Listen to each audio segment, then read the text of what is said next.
មាត់យើងអាចប្រើឲ្យកើតបុណ្យឬក៏អាចនាំឲ្យកើតបាបកើតបុណ្យមួយយើងនិយាយពាក្យពិត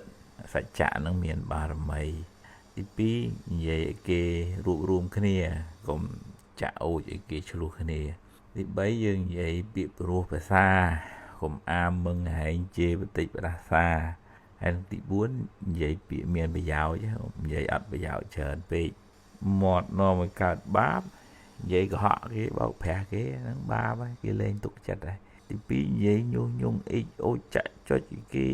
ឆ្លោះគ្នាគេបែកបាក់គ្នាទី3និយាយបន្តិចផ្ដាសាអាមមឹងហែងហងហ្នឹងទី4និយាយបបាច់បបោយអត់ប្រយោជន៍អត់បានការនិយាយលឺដូចតលាកផ្ទុះអាហ្នឹងក៏នាំឲ្យមានបាបដែរលោកហៅថាវជ័យទុច្ចរិតអ្នកធ្វើវជ័យទុច្ចរិតហ្នឹងមានបាបកម្មមាត់មិនល្អថ្មិញមិនល្អនិយាយស្ដីគេមិនសូវស្ដាប់ប្តីប្រពន្ធកូនចៅអីគេមិនធ្វើតាមនិយាយច្រើនមិនយូរទៅតូចចិត្តខ្លួនឯងចំណែកអ្នកមានវជ័យសុចរិតពាក្យសម្ដីល្អត្រឹមត្រូវមាត់ក៏ល្អថ្មិញក៏ល្អបោមាត់ក៏ល្អក្លិនមាត់ក៏ល្អមានប្រពន្ធកូនចៅក៏គេស្ដាប់ប្រកបតាមនិយាយស្ដីអីគេចង់តែស្ដាប់ឯង